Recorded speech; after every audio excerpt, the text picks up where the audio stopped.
लेकिन का हो ए मुस्कान जी, का हो अंजलि जी, का जी कहा एक लड़का लीले के गुलर जब लड़के है तो का हो आरे खैनी में चुनावा मिलावाए राजा जी। सखी ढेर परेशानी दे जनरेटर का लाइन बिल्कुल कटवा दे बुता दे एकदम। अरे दिया बुता के बुतावाए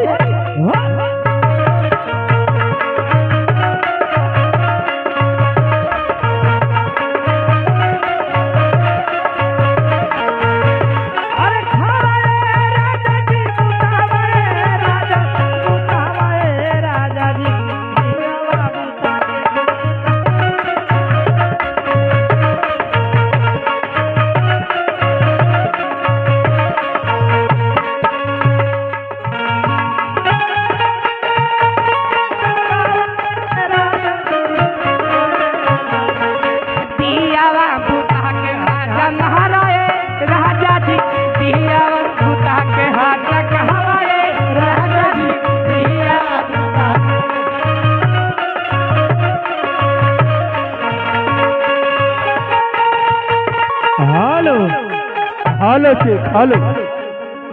फिर वैसे खतरनाक गना गई कहीं कहीं ए नया ड्राइवर बा नया ड्राइवर बा हरने में धाई धाई चापता। सही बात है। लेकिन हाई देखिए 11 रुपए के पुरस्कार आ गए पुष्पा जी के तरफ से, लेकिन शुक्रिया चाहिए मनोज जी के। लेकिन कहना का बकाए मुस्कान जी का हो अरे हाले तक ही पियावा के का हो गई। अरे बिना चले इंजन चापता बार पर तरीकों में चलत चल इनका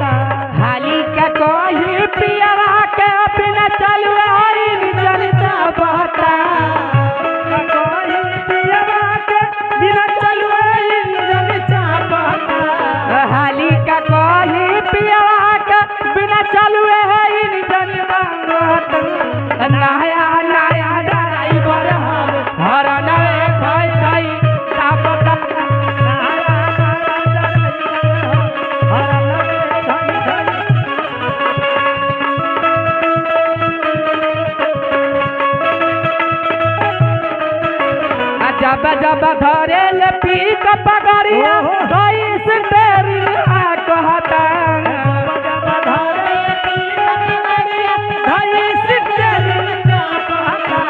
जब जब धरे ले पी का पगड़िया गईस तेरी कहता नया नया ड्राइवर हर नवे गई गई चापता ड्राइवर हर नवे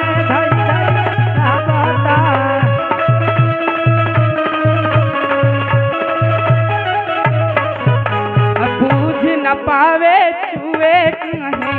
पानी करे बहुत डर से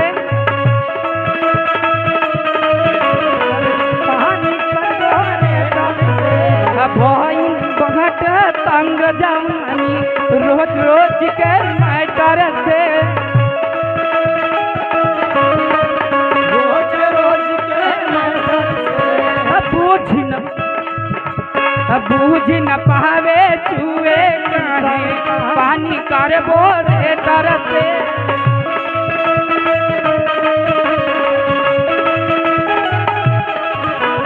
भइल बाटे तंग जवानी रोज रोज के मैटर से तंग जवानी रोज रोज के मैटर से जब जब धरे ले पी का पगड़िया गईस तेरी कहता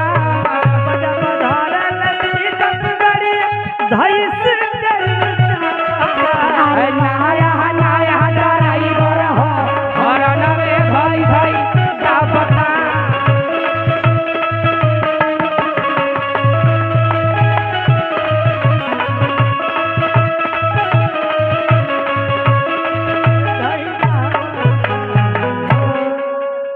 हेलो चेक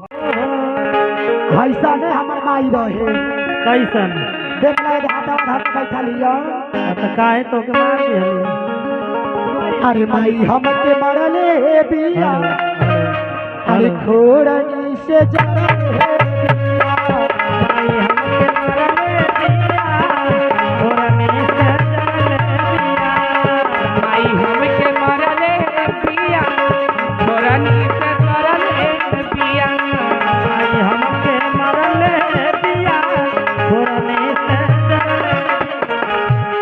पानी पिताई रहा अच्छा पानी पिताई राजा कि हमारे कले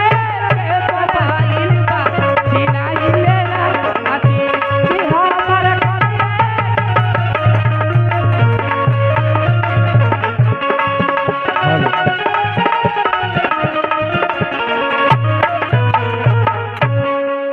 हेलो चेक हेलो